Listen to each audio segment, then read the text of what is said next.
we talk about everything real estate. I'm your host, Joe Mortgage. And I'm Cup of Joe Mortgage.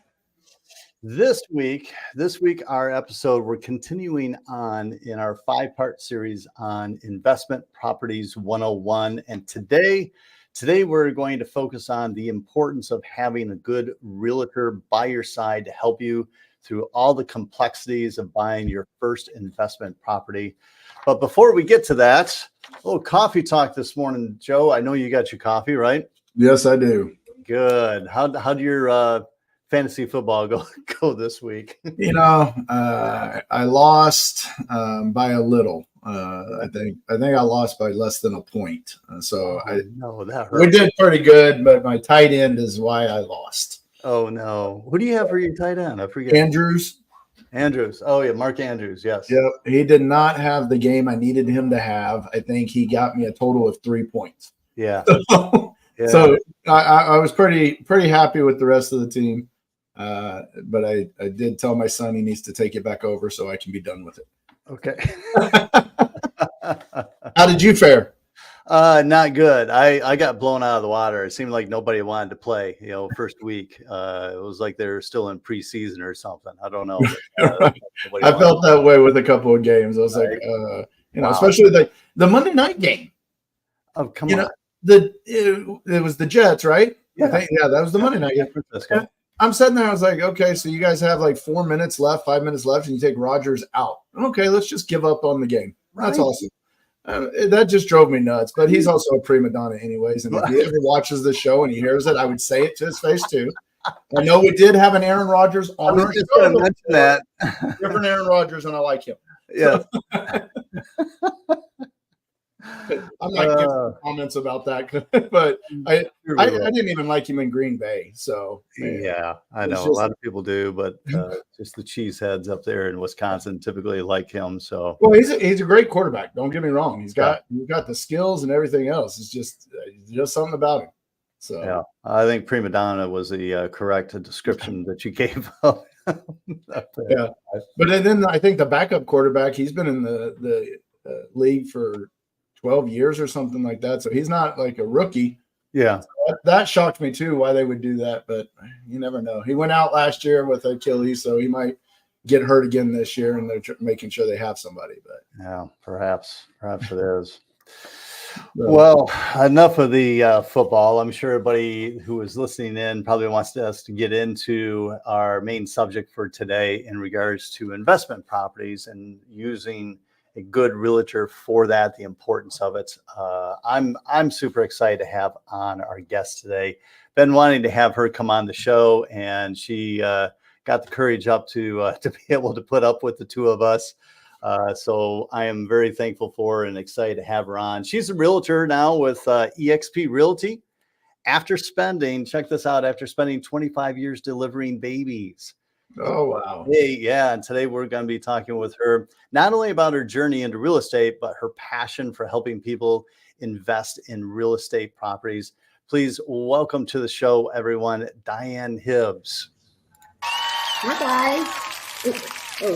Hi, Diane. Yeah, you have to wait for the rounds of applause. I mean, the audience is there for you. So. I know, man. I forgot about that part. Right. Well, I didn't see them out there. Well, we're excited to have you on today. While before we get into kind of the topics and the things that we're going to discuss, tell our viewers a little bit about yourself, if you don't mind. Yeah. Thank you for having me on. I'm excited to be here. As Joe said, I delivered babies for 25 years. I probably delivered 5,000 babies. Wow. Yeah, a few. So in my retirement job, I decided something easier. No, actually, so you're telling our viewers that buying investment properties is easier than delivering babies. I like that. We're gonna have to use that as a slogan somewhere. Yeah. Buy your investment property. It's easier than having a kid. Right. It's definitely easier than having a kid. You know what? That is funny. It is cheaper than having a kid too. Right. There you go.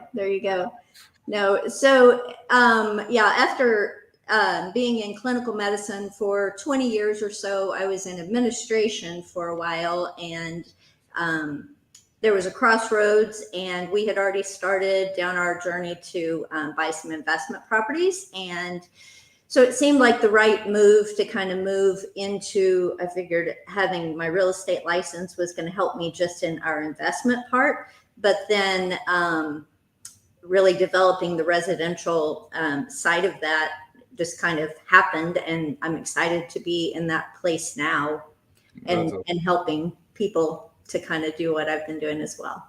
I got you. Now you said we, I believe, is there another? My boyfriend and I do it together. Yeah. There you go. So you're doing this, for your own career, let's say, because it's a new career. It's a new career. And got into the real estate, got your license and stuff like that to keep carrying that on. That is awesome.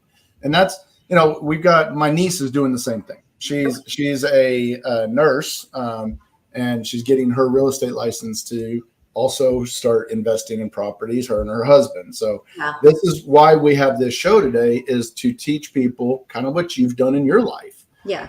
So it's awesome that you're coming on here to share your information. That's one thing Joe does a great job, is he brings people in that really want to share how they're doing it to be successful.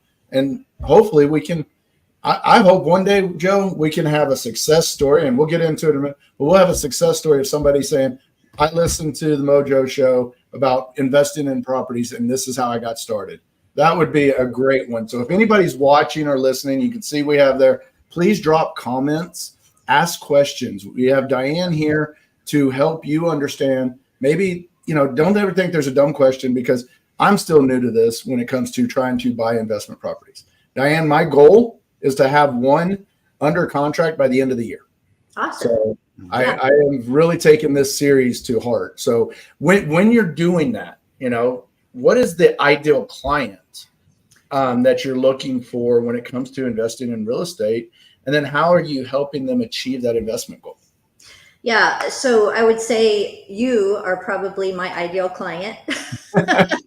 Well, let's hold off on you saying that, but no, just okay. But really, who is not my ideal client is the investor who has 10 or 20 homes or has been doing this for years and years and years. That's not, my passion is really helping somebody who hasn't done it yet, and somebody who really wants to use real estate to affect their overall wealth, basically. Okay. So it's really somebody who probably owns their home, has a significant amount of equity in it, and is thinking about the future. How is that going to play into retirement? How is it going to play into a child's education? That kind of thing. Mm-hmm. What are some questions that you ask that client to find out what their investment goal is? So that way how to help them achieve it. Yeah. So, you have to look at the 4 kind of pillars of wealth creation of real estate. So you've got the appreciation, which is kind of what probably most people, I think, would think of. My home appreciates probably 5% a year on average. That doesn't really beat the stock market. So why would you think that's going to really, be an improvement over just putting your money in the stock market or in your 401k or something like that? So you also have, the second one would be like rental income, and then also mortgage pay down. So equity built from that, and then also the tax benefits of it. So I want to go through, if you don't mind, kind of a story that started. Well, first of all, let me just tell you, transferable skills from being a doctor. I dive into data. I bet. I'm very analytical thinking, problem solving, and the tenacity. Sometimes I don't get up from my computer for a very long time. And, looking at the data and trying to evaluate properties and things like that. So you're speaking to my nephew's mind right now. He's an engineer. Yeah. He's all about the data too, and we're trying to get into this property, maybe flipping and some rentals. So this exactly the type of person that I need him to listen to. So I'm gonna make sure he's watching this show. Well, there you go. You're gonna get into that. That's what some of our viewers really need right now. Yeah. Well, I want to go through just a scenario that a colleague of mine in North Carolina posted a picture of her and her children, 7-year-old and a 10-year-old. And the caption that she posted was, "We bought a house for our children." Okay. And basically the gist of it was that instead of investing in a 529 or something like that for college, they bought this house to be a rental, to be, you know, whatever, to build up that wealth for their college education. So I took that and I took it here in Houston. I went back 10 years and said, let me see if I bought a house for $200,000 10 years ago, what would that look like today? So let's say that you have an 8-year-old and you're wanting college money in 10 years. Okay. So a $200,000 house, you're going to have appreciation. Let's just say 5%. That's what it's been on average in Houston for the last 10 years. Okay. You're going to have, so that's going to be 125,000 that it goes up in that period of time. You've got 32,000 that gets paid on the mortgage. So that's 32,000 more in equity. You've got 17,000 in rental income if you just use the average rent over that period of time.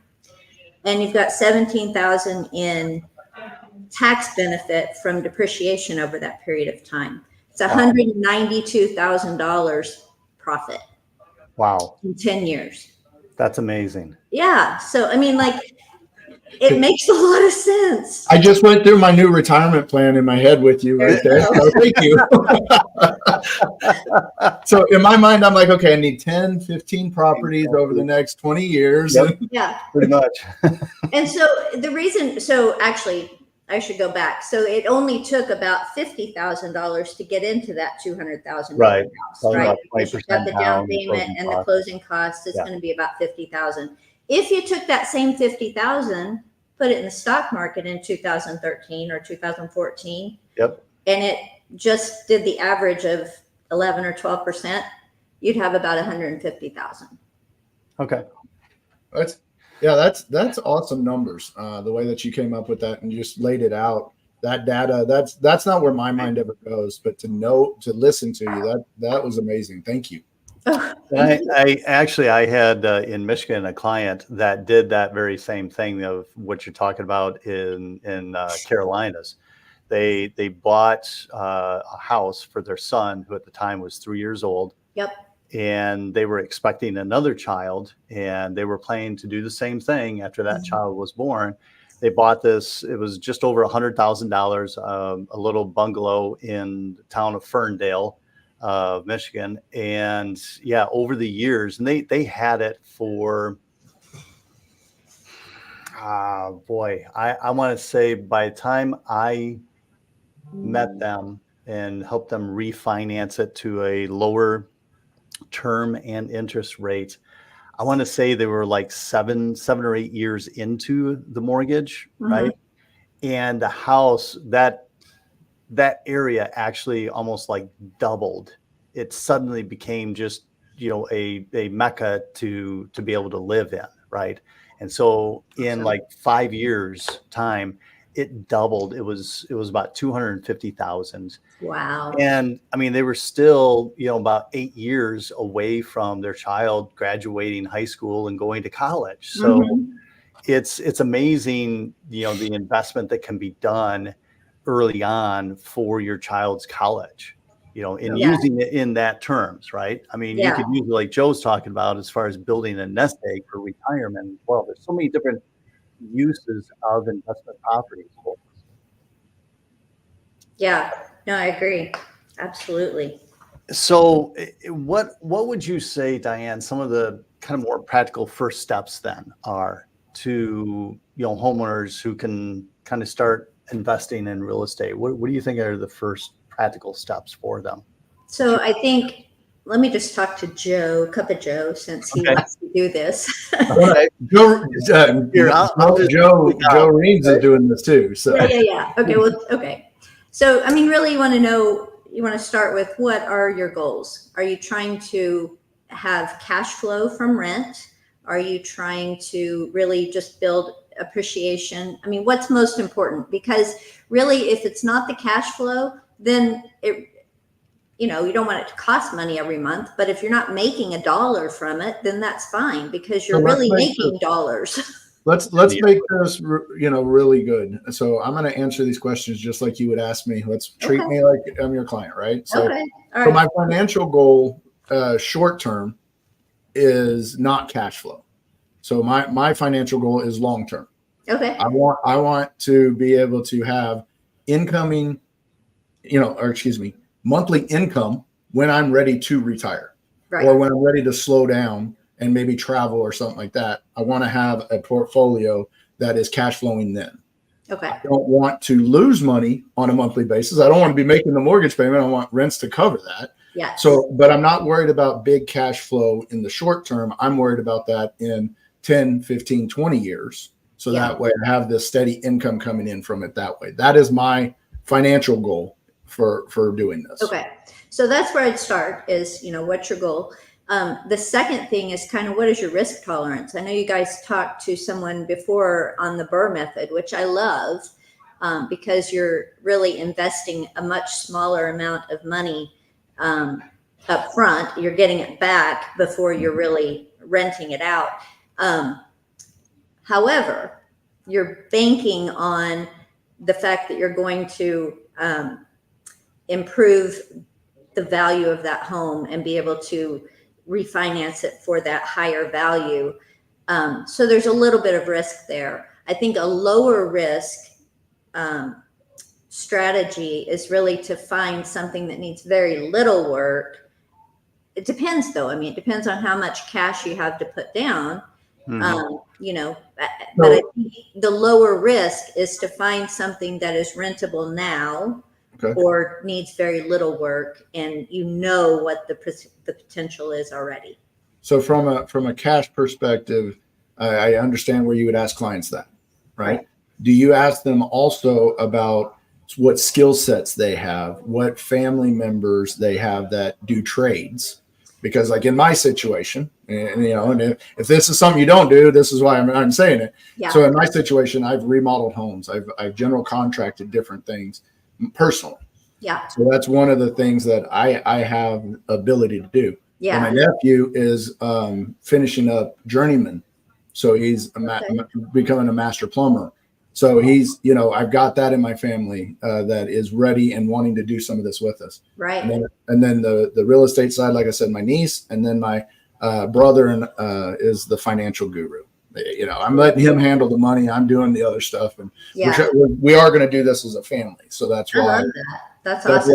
That's why I'm asking questions. Yes, you definitely need to, know what your skill sets are or what your resources are. And I have resources. I have a vendor guide that I give to my clients that has, over 75 vendors on it that are kind of vetted, and, just 20 categories of, things that you're going to need. So that's. I love that you have that already for your clientele, because not everybody has the same skill sets. Right. And having trusted people that you have when you're helping clientele become financially stable, be a real estate investor, whatever you want to call them, you already have people that you have trusted. That's awesome. Yeah. And doing it yourself, you've probably gone through that Angie's List person over there I don't want to talk to anymore. Yeah. And that's not an Angie List. If anybody is listening to us, you want to start advertising with us, we'll put you on the show. Right. I'll tell you what has been a little bit of a challenge for us in the flipping part of it has been, it is hard for me to pay people to do things that I know that we can do ourselves. However, it will take a lot longer for us to do it. Yeah. So it's hard to pay somebody. Yeah. You have the knowledge to do it. Yeah. And that is what I learned being a general contractor is, there's a lot of things I can do. I can do that framing. I can do that. But how much of that time is taken away from my real job? Yes. And I say real job because if you're starting this up, You're not going to be able to quit your job if you're making, 100,000 plus a year to, all of a sudden just have cash flow off of your first couple of rentals. So reality is, like you're saying, is that timing. How much is it taken away from your family time and things like that too? Because I do have kids, and so does Joe. And so those are all things that we're kind of just like, okay, how do we handle it? So I love that you're making those mentions of, yeah, you can do it, but is it time effective? Right. Yeah, for sure. And I mean, you're a little bit different. You've done it for a living, so maybe, and you have more than one person that's available to do those things. So I don't know. I mean, well, I can see the wheels turning in your head right now of, okay, this is a client. This is a client that I would love to, figure out, because this is where you could have a niche there in Houston too. So right, for that's sure. Awesome. So, kind of going through it, can you walk us through the process of finding and evaluating that potential investment, property, and then, kind of just walk us through that process for us? Yeah. So, I mean, this is where my geek status really jumps out, after you kind of identify what kind of property you're looking for. I mean, obviously you can go on Zillow, you can go on Redfin, to find a lot of what I can see on MLS, but, I have a little bit more access in the MLS. And I want to go back to what you said about your niece. I love that she's getting her license while she's also a nurse, but I don't want people to think that you need to get a real estate license. I mean, you don't. You don't. I mean, you need to find somebody that can work with you and that kind of thing. And I love that you have this whole family structure to get it all done. But anyway, so diving into kind of the location that you're looking for, you want to look at the neighborhood. Is it an up and coming neighborhood? Is it a neighborhood that, I'll give you an example of one that we did that we initially thought was going to be a rental, and decided that we didn't want to deal with renters in that neighborhood. So, I mean, it did not look like, I don't want to be, is this a fair housing thing? No. No, it's not a fair housing thing. No, I mean, I don't want to be prejudicial at all. I'm just, it was not a house that I would want to go to by myself. Okay. So I didn't want to have renters there. So we ended up flipping the house. Okay. But I mean, I think it's that kind of thing that you really have to, you got to know the neighborhood. You need to know, what the property history is. And that's, like I said, where I really geek out. I just. No, I like that. I think you're finding the data, because you are going to have those neighborhoods. It's okay that there's a fixer upper in here, but maybe it's, somebody that wants to buy and live, and it's not a rental kind of place, because not everybody looks in that area to rent. Right. But, people look in the areas for good deals. So if you're not overshooting the market and trying to upgrade it too much and things like that, it's a good area for a fix and flip. And I like how your mind's going with that, is thinking that way, because I didn't think that way. Yeah. Because I think, okay, well, you can build rentals and, rent most places. But I like that, because if you don't feel like, okay, this would be a place that I want to go and rent and stay there, but if I owned it, maybe I could change it a little bit. Maybe there's things that in that neighborhood that I like. I like that mindset, because I didn't think of it that way either. I mean, I kind of came up with the rule that if I wouldn't live there, I didn't want to own it. Okay. So. And I think you have to change that mindset too. Being a physician for 25 years, you can't go into it being like, hey, here's a little 2-bedroom, 2-bathroom house. I don't want to live in that, right? You got to kind of go back to first-time home buyer mindset. Enjoy it. Yeah. Right. Yeah. That's funny. And the insight that you're bringing to this is different than what we've had in this series so far. And I really do like where you're going with it. But what role do you play in that process to get that person on the potential investment? Like, what is your role that you're doing to make sure they're doing the right thing too? Well, yeah, I mean, just from a realtor perspective, I just, ensuring that what you're signing is really what you want to sign, that kind of thing. Is this a good investment for you? and all of the ins and outs of the contract basically is what my role would be. But that's after we find the property that you want and all of that. So do you, kind of for your own stuff, I see what you do with the data and all the numbers, right? Mm-hmm. So in that role, do you do that same thing for your clients? Do you treat it the same way as if you were buying that house? Do you do that same kind of process for your clients? Oh, for sure. Yeah. Okay. I would, present to them, is this almost like a prospectus? Is this a good investment? And from what standpoint is it? And, what can you expect from it and that kind of thing. But can I go on to how kind of on an ongoing basis, kind of what my role is? Please do, yes. Yeah. So one of the things that I do for my clients, and really for anybody that wants it, but for my clients, is a yearly home equity report. So really to go into detail and show, how much, it's like you get a report of your 401k every month or every quarter or whatever, at least every year. But how often do you really, unless you're just looking at the Zestimate on Zillow, which is, we know how accurate that is. So this report really goes into how much equity do you have so that you know what you can do with that equity, whether you want to buy a property, whether you want to sell your house and buy another property, or, use it for improvements, or just know. It's just something that you just really ought to know. So it's a yearly evaluation of your home equity. On top of that, then just looking at the strategy, your investment strategy, kind of an annual checkup of that. Where are you? What's next on the horizon for your investment portfolio, let's say. Mm-hmm. My favorite, though, is the Super Stalker Neighborhood Report. Oh, my. I know, right? You have to explain that one. This is a PG show, okay? I just want to make sure we understand that. What'd you say? This is a PG rated show, by the way. Okay. I just want to make sure we understand. Hey, Joe, we need to take it up to PG-13. PG-13. Thank you. I was gonna say you gotta take it up to the 13. Okay. No, so this would be a report basically that monitors your neighborhood, whether that is the neighborhood you live in or the neighborhood you're investing in, so that you know when a house pops up for sale, how much is it for sale for?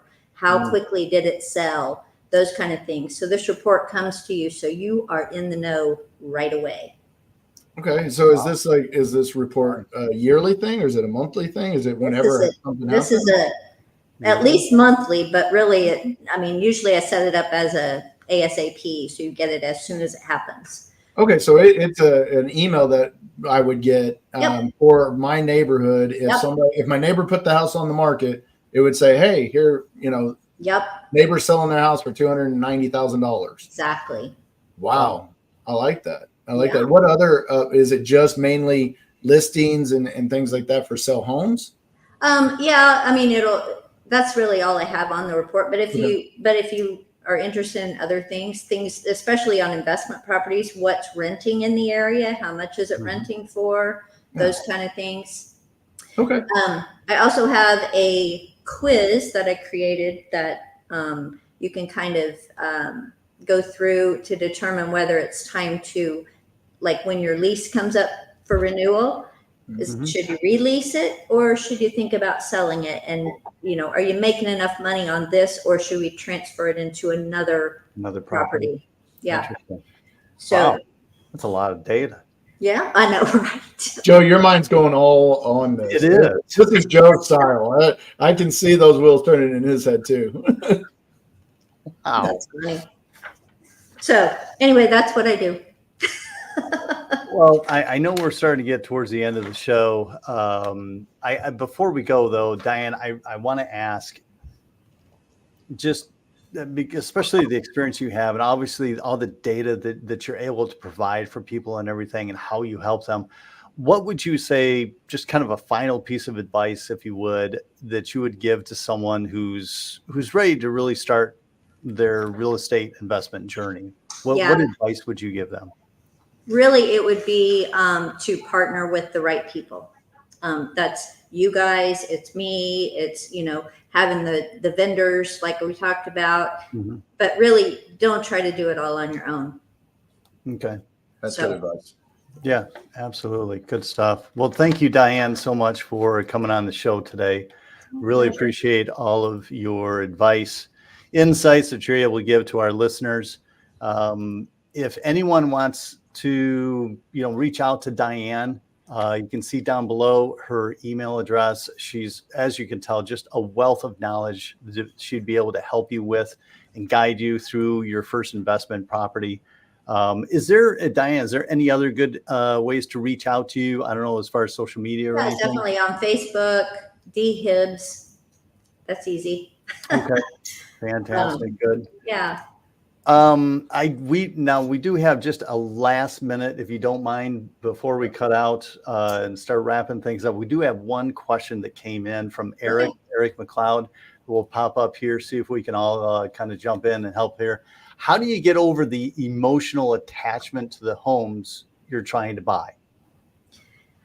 That's a good question. And I really think it's about diving into the data. So, really the numbers, I wouldn't even go look at the house if the numbers don't make sense. So start with the numbers. Okay. And if the numbers make sense, then go look at it. Yeah, right. But look at the numbers first. Well, yeah. And I think another thing here, Eric, to think about is this is a business. This is not you buying your house. This isn't where grandkids are going to come to see the home. This is a business. So you got to put that into the mindset for that emotional attachment. I think emotional attachment is when you're getting rid of your own property. Yeah. Like Diane, your house behind, your living room is beautiful. Getting rid of something like that's an emotional attachment. But a rental property, think of it as a business more than you think of it as anything else. And if, like you said, if the numbers don't work, don't go look. Yep. Because I don't care how cute the place is. That's the thing. Yeah. Oh, okay. So he actually just did a follow-up, Joe. Oh. So I like that. The attachment of the sellers. Interesting. I like where he's going with this. So basically, he's asking, how do you get these sellers? Like if you're buying this investment property, it's a business to you. Good point here, Eric. It's a business to you, but that person selling it, that could have been their house that they saw their future in. Yeah. That's a good point. How do you get over that? Well, and I think that's a good reason to use a realtor, because that really, you're not really your advocate. A seller. It's keeping things separate. Yeah. There you go. Use the professional to do the negotiations. That'll keep the emotion out of it. Yep. That's a great point. So, Eric, if you're in the Houston area, please email Diane if you need more help on this, because I know she'd be willing to show you and help you grow your investment portfolio. Absolutely. Sure. Absolutely. Well, thank you again. Real quick, Joe, I have to say it. Oh, come on. For any of you younger viewers, if you don't know what 411 is, I love that in your email address. The information phone number. Sorry, I don't know, Joe. Okay, but I do have to say that's my birthday. Oh, is it really? April 11th? Oh, that's awesome. That works both ways for you. That's awesome. That's why you like data and information. That's so much. it. That's why. I'm going to go with that from now on. Absolutely. This has been a great show. I got to admit, this has been, I don't know if we've laughed this much in a show, except when we had all of our bloopers in some of the other shows. But thank you again, Diane, so much for coming on. It's been a great information today for everyone. Really has just next week, by the way, we are going to actually wrap up our 5-part series on investment properties 101 with a guest that's going to be discussing a very important subject, because once you have an investment property, should you use a property management company or do it on your own, right? What all is involved in having one? So be sure to tune in next week at our usual time, Wednesday, 9 a.m. Central. And thank you, everyone, for listening. Eric, your comments, everything, we really do appreciate. If you caught part of the show or maybe the tail end, you want to see the rest of the show or maybe some of the previous episodes where in our series here about investment properties, go to our YouTube channel at The Mojo Show Real Estate Podcast. And while you're there, Be sure and hit the subscribe button because we are on a mission to get to 1,000 subscribers. So be sure and hit that subscribe button. Before we close things out, any last words or nuggets of advice for our listeners, Joe? Just if you guys have questions, you want to get a hold of us, the Mojo Show podcast at gmail.com. Email us, and we will answer those questions. But I really appreciate you, Diane, for coming on today, your insight, and I will be talking to you more. And I know we'll have you on again. All right. Thank you. Good stuff. Well, I'm Joe Mortgage, and that handsome guy there with the beard, up at Joe Mortgage. And we'll see you next week.